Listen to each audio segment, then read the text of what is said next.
A Letter to My Teacher, words by Deborah. Hopkinson, pictures by Nancy Carpenter.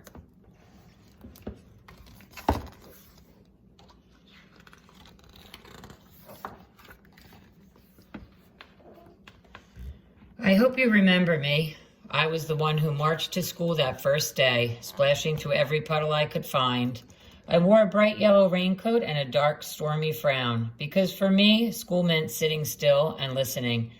Two things I wasn't much good at. I stood there ornery and dripping, just sure I'd get in trouble. But instead, you grinned at me. Good morning. Look at you standing there like Mary Kingsley, just back from canoeing up the Aguau River. Who, I said? Where? Mary Kingsley, the fearless explorer, you explained. Someday we'll read about her and crocodiles. Now get the mop. Crocodiles. After taking attendance, you made a big announcement. Welcome. This year we'll be planning the first ever second grade garden. It will be our great experiment.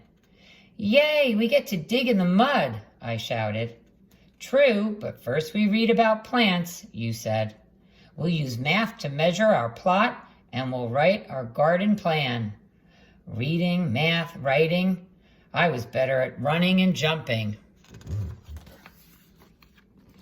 The next week we visited the creek behind the school to learn about plants and water. When you weren't watching, I started to hop the rocks. Right in the middle, I got stuck. Look at me! I'm Mary, what's her name? I hollered, trying to sound brave. Watch out for crocodiles, you called back. Then you rushed to rescue me. On the way back, you held my hand and never told anyone how much I was shaking.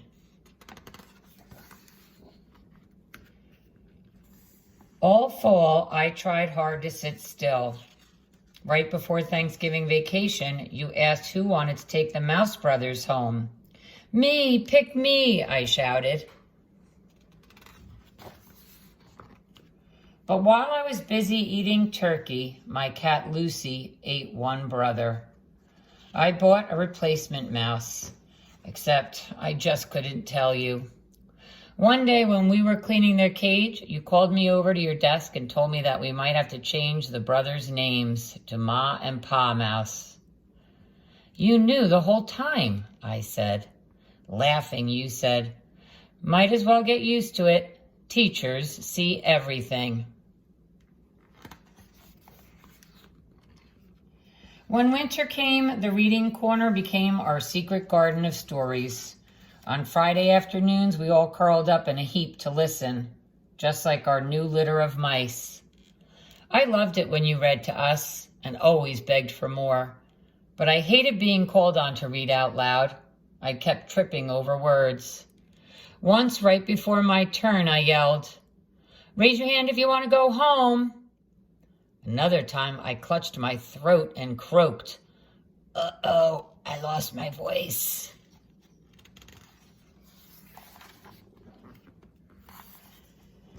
Nothing fooled you, though. You called me to your desk and asked, when we make our garden, do you think the seeds will grow right away?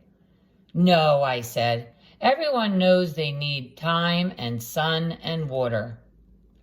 Well, learning to read takes time too, you said. Now, I think you have a cat. I nodded. Lucy, the one who likes mice. I'd like you to read to Lucy every day, you suggested. It might keep her out of trouble, I giggled. Maybe I'll read her Puss in Boots. I practiced hard, and you gave me extra help, too. One day you brought me a special book. I met a real author, and he autographed it just for you, you said. I looked at the cover and sounded out the words. Wow, it's about her, that explorer, Mary Kingsley. You smiled. Next week, you can share it with the class. In March, we explored our town.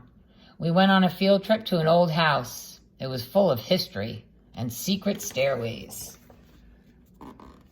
When I slipped away to look for hidden treasures in the root cellar, you and the whole class had to trudge down the old stone steps to find me. I think even you lost your patience that time. Exasperating was the word you used? I remember because that night my mom helped me look it up in the dictionary. The day you brought in seeds for us to choose, I tugged on your shirt. Can we plant this kind? The packet says early spring. We can have bright red radishes in just a few weeks. Good reading and great idea, you said. Thanks to the math games we played, measuring our garden patch was easy. At last, we turned over our soil and were ready to plant. I saw Radish Crew Chief and read out the instructions all by myself. All spring, we weeded and watered and kept garden journals too. On the Friday before summer vacation, we wrote our invitations to every class to come enjoy the salad we'd grown ourselves. Splendid spinach, said the principal. It's because of the worms, I exclaimed. I didn't know how to say thank you, so on the last day, I gave you a present, a memory quilt.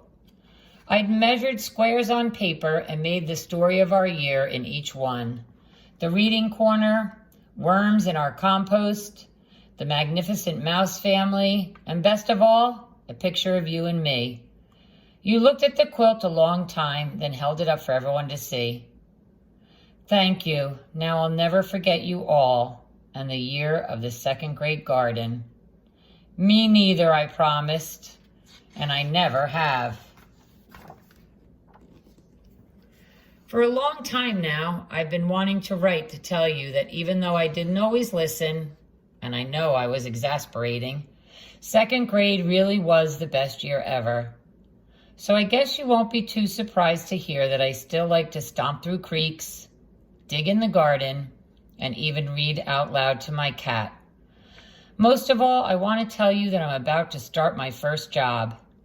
And tomorrow morning when I go to work, I'll think about everything you helped me explore and try my best to be like you.